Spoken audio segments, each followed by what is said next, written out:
항상 부활절 설교할 때 조크로 시작을 합니다. 절벽에서 떨어진 한 남자가 있는데요. 겨우 나뭇가지를 붙잡고 살려달라고 소리를 지르는 겁니다.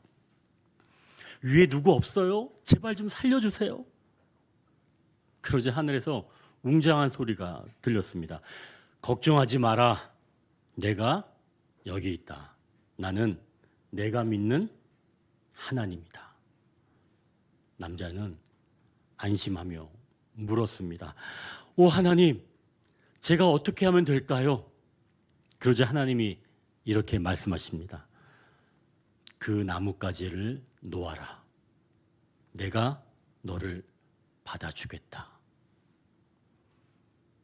잠시 정적이 흐른 뒤 남자가 다시 고개를 들고 위를 향하여 소리칩니다. 거기 혹시 하나님 말고 다른 분 없나요?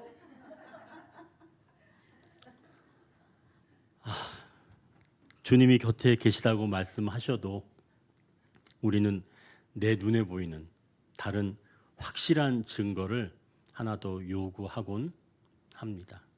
오늘 본문에서도 의심하는 한 사람이 있습니다. 우리가 읽었지만 다시 한번 우리가 24절, 25절을 같이 한번 읽겠습니다. 12 제자 중에 하나로서 디두모라 불리는 도마는 예수께서 오셨을 때에 함께 있지 아니한지라. 다른 제자들이 그에게 이르되 우리가 주를 보았노라 하니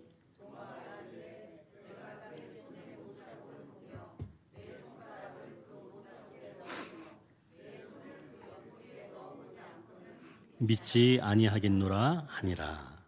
아멘. 도마의 그 이름 앞에는 항상 수식어가 붙습니다. 의심 많은 도마. 보기 전에는 믿지 않겠다. 그래서 도마를 회의론자라고도 부릅니다. 증거가 불충분하면 판단을 보류하는 그런 태도를 가진 자라고 볼 수 있는데요. 뭔가 확실해야 난 믿겠다라는 거죠. 여러분, 이 태도 자체가 나쁜가요? 아니, 그렇지는 않습니다. 도마는 의심하였지만 그 의심을 가지고 떠난 건 아니었어요. 오히려 주님께 확인하려고 하는 그 자세만큼은 좋은 자세인 줄 압니다. 이 요한복음은 창세기와 닮았다, 맥을 같이 한다라고 하는 그런 말씀을 제가 몇 번 들었었죠. 창세기는 하나님의 창조의 이야기입니다. 하나님은 6일간 창조하시고 7일째 되는 날 안식하셨습니다. 그리고 그 옛 창조를 완성하시고 아담과 하와에게 생육하고 번성하라 라고 하는 그런 문화 명령을 주셨습니다. 그런데 아담과 하와가 어느 날 뱀의 유혹에 하나님을 의심하게 되었습니다.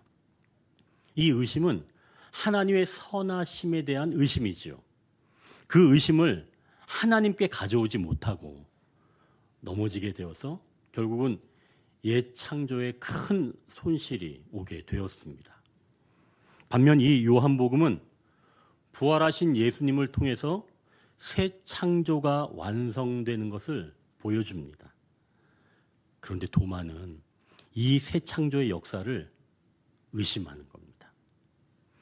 아담은 하나님처럼 되려고 의심하였다면 이 도마는 주님을 너무 사랑했기에 그 죽음의 끝에서 다시 일어날 수 있다는 사실, 그게 믿어지지가 않아서 의심한 겁니다. 도마는 의심하였지만 예수님을 떠나지는 않았습니다. 그렇다면 도마는 의심했지만 떠나지 않았으니까 도마는 부활신앙으로 살아가고 있는 건가요? 아닙니다. 부활신앙으로 산다는 것은 죽어있는 것들이 다시 살아날 것을 믿으며 오늘을 사는 것입니다. 다른 말로 한다면 부활 소망을 가지고 살아간다는 말씀이죠. 그런 기준으로 본다면 도마는 분명 아직 부활신앙으로 살아가는 모습은 아닌 줄 압니다. 다만 아직은 믿음이 없어서 보고 나서 믿겠다라고 판단을 뒤로 밀어놓은 겁니다. 자, 그렇다면 부활신앙의 출발은 의심하지만 판단을 아직 내리지 않고 기다리는 것인 줄 압니다. 섣불리 내 생각과 지식으로 판단하지 않고 예수님께서 부활하심으로 새 창조를 판단하지 않고 기다려 본다는 거죠. 여러분, 즉 의심하지만 기다려 보는 것, 이것이 부활 신앙의 출발점이라고 볼 수가 있습니다. 자, 이제 두 번째 단락인데요. 먼저 26절을 우리가 같이 한번 읽겠습니다. 여드레를 지나서 제자들이 다시 집 안에 있을 때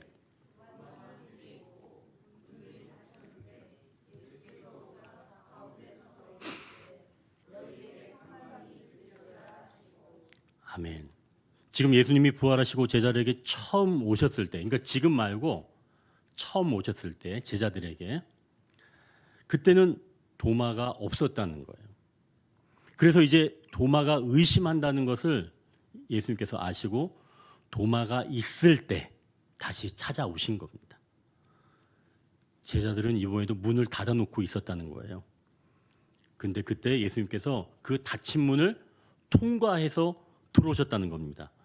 그냥 육체일 때는 문을 통과할 수가 없잖아요. 열고 들어와야 되는데 이제 예수님께서 부활하시면서 부활체를 입고 활동하셨는데 그때는 닫힌 문도 그냥 통과한다는 거겠죠.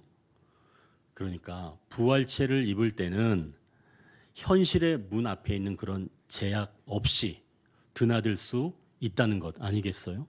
그렇다면 부활신앙을 가진 자에게 현실적인 장애가 길을 막을 수는 없다라고 볼 수 있겠죠. 그런데 사실 여기서 한 가지 더 중요한 사실이 있습니다. 예수님은 지난번에 오셨을 때 도마가 없었기에 의심한다는 사실을 아시고 이번에는 도마를 위해서 친히 찾아오셨다는 말씀입니다. 그러니까 도마 한 사람만을 위해 부활하신 예수님이 친히 찾아오셨다는 것이죠. 어제 우리 이상철 집사님 새로 이사한 집에 신방을 다녀왔습니다. 넓은 마당도 있고 너무나 아름다운 그런 집이었어요. 단독 주택인데요. 감사하게 5월에는 우리 모든 교우들을 다 초대해 주셨습니다. 사실 5월에 모든 교우들이 이제 가니까 신방은 제가 그때 하는 게 낫지 않을까요? 라고 이야기도 했고 또 그렇게 판단도 했습니다. 그런데 집사님께서 지난 주간에 저한테 전화를 주셔서 어제죠. 그러니까 토요일 날 신방을 좀 해주시면 안 되나요? 이렇게 이야기를 하시는 거예요. 그래도 제가 이번 주일, 돌아오는 주일은 부활주일이니까 좀 바쁘고 그러니까 다음에 하는 건 어떨까요? 아니, 그보단 제가 조금 더 강하게 얘기했어요. 다음에 하는 게 좋겠습니다. 그렇게 얘기했죠. 그러니 평상시 같으면 이제 우리 이 집사님이 네라고 하실 분인데 근데 그때 저에게 제가 그 다음에는 출장을 가게 될 것 같고요. 상황이 어떻게 될지 몰라서요. 이렇게 딱 이야기를 하는 거예요. 그래서 제가 그 이야기를 듣고 이거 내 생각이 아니다 라고 제가 딱 정리하고 알겠습니다. 그럼 제가 가도록 하겠습니다. 라고 말씀을 드리고 성도님 몇 분과 신방을 가게 되었습니다. 근데 이제 신방할 때 본문을 정하고 말씀을 전해드리는데 기도하는 중에 하나님 어떤 본문이 좋을까요? 라고 기도했는데 그 본문을 이제 주셨습니다.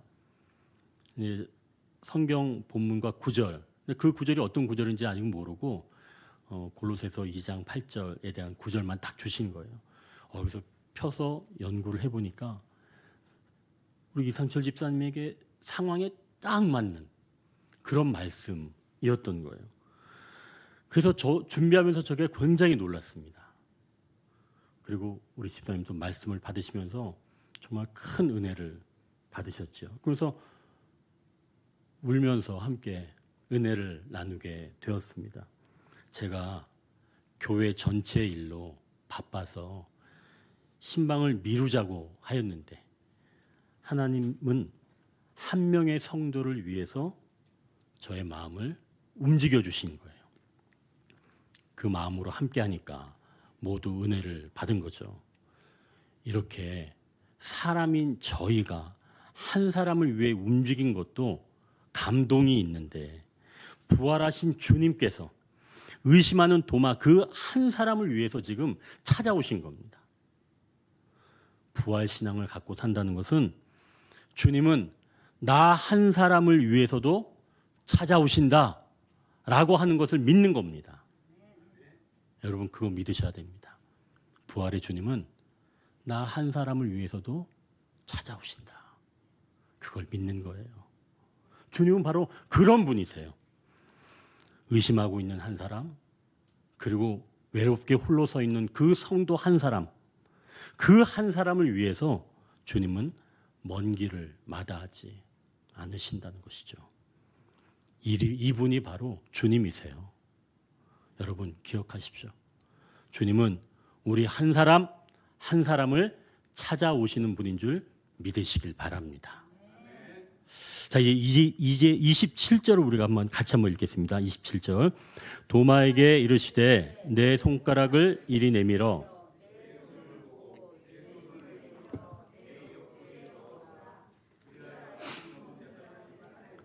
믿는 자가 되라. 아멘. 예수님께서 지금 가운데 서서 도마에게 상처 입었던 지금 흔적을 보여주시는 거죠. 그리고 창에 찔려 구멍난 그 옆구리에 손을 넣어보라는 겁니다.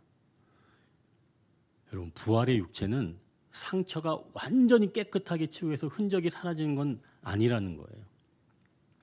깊이 패인 이 상처난 자국이 그대로 있었던 걸로 보이는 겁니다. 그걸 지금 도마에게 열어서 보여주시는 거예요. 여러분 이제 주보 안에 있는 그림을 한번 보십시오. 의심하는 도마라고 하는 제목의 이 카라바조 화가의 작품인데요. 이 그림은 독일의 포츠담에 있습니다. 상수시 궁전미술관에 걸려 있는데요. 지금으로부터 약 한 400년 전 그런 작품이죠. 하지만 당장이 뛰쳐나올 것 같은 그런 생생한 성화입니다. 자, 이 성화에 나오는 제자들은 결코 성인의 모습들이 아니에요. 보십시오. 머리도 벗겨지고 이마에 주름살이 있어서 삶의 고단한 모습을 보여줍니다. 물론 이제 여기서는 잘 보이지 않지만 또 크게 보면 이 도마의 엄지 손가락을 이렇게 보면 그 손톱에 때가 껴있는 것까지 그려놨습니다. 일상의 삶을 살아내는 평범한 한 사람인 것을 지금 보여주는 거예요. 예수님은 바로 그러한 사람에게 옷을 들고 당신의 상처를 보여주는데요. 도마가 예수님의 상처의 흔적을 직접 만지는 것이 아니라 지금 어떻게 하는 거죠? 예수님이 도마의 손을 붙잡고 확인해 보라고 하는 그런 장면이에요. 예수님이 왼쪽 손을 도마의 오른손 딱 잡고 확인해 보라, 그런 그림이죠. 아니, 물론 이제 이 그림의 그러니까 이 해석은 카라바조의 해석입니다. 실제로 도마가 예수님 그 상처의 흔적 그것을 만져보았는지 아니면 안 만져보고 믿었는지 이건 사실은 본문에서는 우리가 알 수는 없어요. 그러나 분명한 것은 지금 예수님께서 상처의 흔적을 그에게 보여주시는 겁니다. 군병들이 예수님을 창으로 찔러서 죽음을 확인한 상처예요. 아무런 죄가 없는 예수님에게 가시관을 씌우고 조롱하던 군병들이었습니다. 갈대로 머리를 치면서 예수님 얼굴에 침을 뱉었고 주님은 그런 군병들에 이끌려서 십자가에 못 박혀 돌아가셨습니다. 그리고 죽은 예수님의 시신에 창을 찔러서 죽음을 확인했던 그 흔적이 바로 도마에게 열어 보이신 그런 흔적인 거죠. 정말 고통스러운 그런 상처이기에 그 상처를 보여주실 때 예수님의 마음은 어떠셨을까요? 그런데 예수님은 그 고통의 흔적을 보여주시면서 이걸 보고 만져서 믿음 없는 자가 되지 말고 믿는 자가 되라 라고 말씀하시는 거예요. 여러분, 이제 이 상처가 전혀 다른 역할을 하기 시작하는 겁니다. 고통스러운 상처가 누군가에게 믿음을 갖게 하고 소망을 품게 하는 도구가 되어가는 겁니다. 죽음이 끝이 아니라 부활을 통해서는 죽음이 새로운 소망을 품게 한다는 것을 발견하게 되는 것이죠. 즉 부활신앙이란 죽음과 또는 그 큰 고통이라도 그 안에는 부활이 있다는 사실을 믿는 것입니다. 그게 곧 부활신앙인 거예요. 예수님께서 도마에게 상처의 흔적을 보여주시면서 믿는 자가 되라 라고 하셨을 때 도마가 이렇게 대답하는 거예요. 너무 감격적인 말이라 우리가 부활의 주님을 기억하면서 우리가 같은 소리로 28절을 한번 크게 한번 같이 한번 읽어보겠습니다. 도마가 대답하여 이르되 아멘.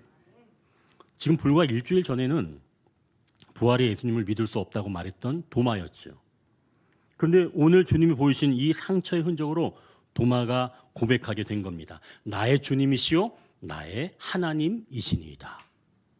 도마가 지금 완전하게 회복된 거죠.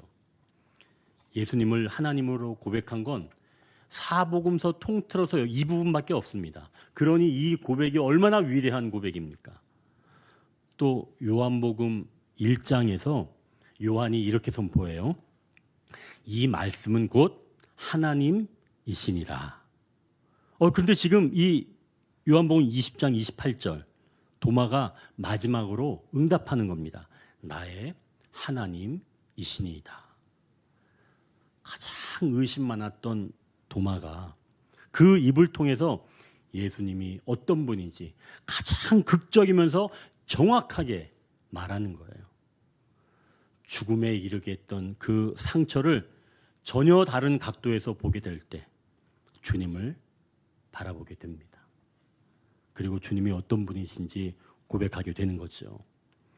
자, 그럼 도마가 이렇게 고백하고 또 회복하게 된 것, 이건 무엇 때문일까요? 마야 안젤루라고 하는 여인이 있습니다. 아마 아시는 분도 계실 줄 압니다. 이 안젤루 여인의 이야기는 굉장히 좀 유명한 이야기인데요. 그녀가 7살 때 이웃 사람에게 강간을 당했습니다. 그래서 범인은 잡혔고 재판을 했지만 삼촌들에 의해서 살해를 당합니다. 안젤루는 자기가 말했기 때문에 그 사람이 죽었다라고 하는 그런 죄책감으로 인해서 10년 이상 말을 잃고 살게 되었습니다. 장애와 정신지체를 지닌 비정상하다라고 간주되어서 이 안젤루는 특수학교에 진학하게 되었고 상처 입은 그런 어린 시절을 보내게 되었죠.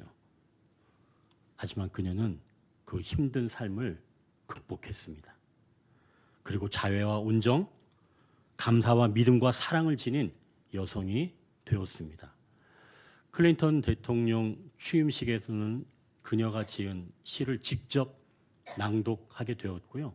또 버락 오바마 시절 2011년에는 민간인으로서 받을 수 있는 최고의 훈장, 자유훈장을 받았다고 기록하고 있습니다. 안젤루는 끔찍한 그런 어린 시절을 보냈으면서도 그걸 견뎌냈다는 그 사실이 도저히 믿기지 않을 정도인데요. 안젤루가 사람들에게 자신의 그 비밀을 알려주었습니다. 어떻게 그것들을 극복해냈는지 그녀 입으로 고백하게 되었죠. 바로 믿음이었습니다. 그런데 그녀의 믿음 좀 독특한 믿음이었어요. 바로 부활을 믿는 믿음이었습니다. 그리고 안젤루는 한마디로 그 점을 이렇게 설명합니다. 사랑의 핵심은 회복력입니다. 사랑의 핵심은 회복력입니다. 예수님께서 죽음에서 어떻게 회복하셨는지 그 사랑의 핵심이 바로 부활의 회복력에 있다는 거예요. 하나님은 예수님을 사랑하셨고 또 예수님은 우리를 죽기까지 사랑하셨습니다. 그 사랑이 죽음이라는 가장 큰 절망을 뚫고 생명의 회복을 일으킨 것입니다.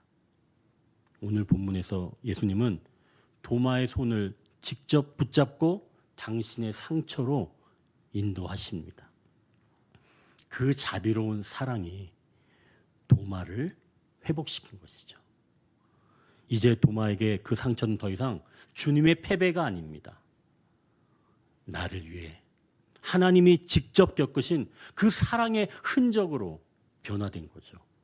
그래서 도마는 떨리는 음성으로 고백하는 겁니다. 나의 하나님이시오, 나의 주님이시오, 나의 하나님이시니이다. 여러분, 부활신앙은 그래서 나의 상처를 숨기는 게 아닙니다. 오히려 주님의 사랑 안에서 내 상처가 치유의 흔적으로 재창조되었음을 믿고 다시 일어서는 거룩한 회복력으로 살아간다는 말씀이지요. 이 회복의 은혜가 여러분 삶에 풍성하게 임하기를 소망합니다. 자, 이제 우리가 30절, 31절을 같이 읽겠습니다. 예수께서 제자들 앞에서 이 책에 기록되지 아니한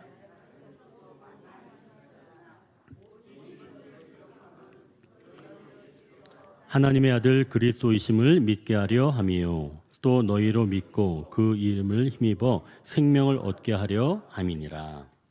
아멘. 요한복음은 예수님이 행하신 이 기적들을 표적이라고 이야기하죠. 표적은 그 자체가 목적이 아닙니다. 이것은 표지판과 같은 거예요. 이리로 가라. 즉 주님이 어떤 분이신지 알려주는 게 바로 표적입니다. 결국 이정표라고 하는 거죠. 요한이 수많은 표적 중에서 특히 이 도마의 사건, 이것을 기록한 이유는 분명합니다. 우리로 하여금 예수님은 누구신지 그 이름을 힘입어 생명을 얻게 하기 위함이다 라고 말하는 거예요. 사실 요한복음을 이 20장에서 끝났다라고 하는 주장도 있고 또 20 그렇지 않고 21장까지 또 갔다라고 하는 의견이 있지만 대체적으로 내용은 20장이 끝입니다. 그렇다면 이 도마의 고백으로 사실은 요한복음이 맞춰지는 거예요. 그분은 하나님의 아들이 아니라 하나님이시다. 그리고 그것을 믿어서 생명을 얻는 것이다 라고 하는 것입니다. 결국 여기서 말하는 생명은 단순히 우리가 숨쉬는 생명만을 이야기하는 것이 아니라 아담이 잃어버렸던 하나님과 관계, 즉 새 창조의 생명을 말하는 것이죠. 회복된 관계 말합니다. 고난과 죽음이 끝인 줄 알았는데 그 죽음을 뚫고 부활하신 예수님을 믿을 때 우리는 비로소 진짜 사는 것 같은 부활신앙의 삶을 살게 된다는 것이죠. 부활신앙으로 산다는 것은 고난이 없는 꽃길을 사는 게 아닙니다. 오히려 고난을 생명을 잉태하는 과정으로 보는 것입니다.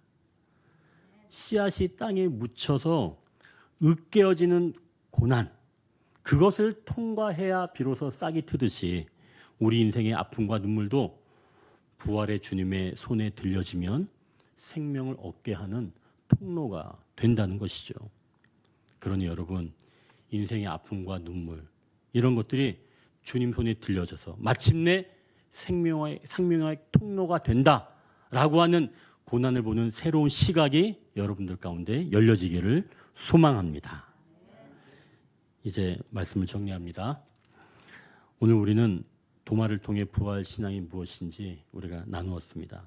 의심이 자리에 머물러 있더라도 주님 곁을 떠나지 않는 것, 그리고 기다리는 것, 이것이 부활의 출발점, 부활 신앙의 출발점이라면 나 한 사람을 찾아오시는 주님을 믿고 내 상처를 나의 하나님을 만나는 그런 통로로 인정하는 것입니다. 그리고 마침내 죽음을 뚫고 나온 그 부활의 생명으로 살아내는 것, 오늘 살아내는 것, 그것이 곧 부활신앙의 삶이라고 말씀합니다. 여러분, 부활절은 1년에 한 번씩마다 돌아오는 그런 정기적인 행사가 아닌 줄 압니다. 매일 아침 찾아오시는 그 주님과 함께 새 창조의 삶을 살아내는 날이기도 하죠. 하나님 말고 다른 분 없나요? 라고 외치던 그런 절벽 끝과 같은 그런 인생 말고 바로 그곳에서 주님의 손을 붙잡고 당당히 올라서는 저와 여러분 되시길 주님의 이름으로 축원합니다.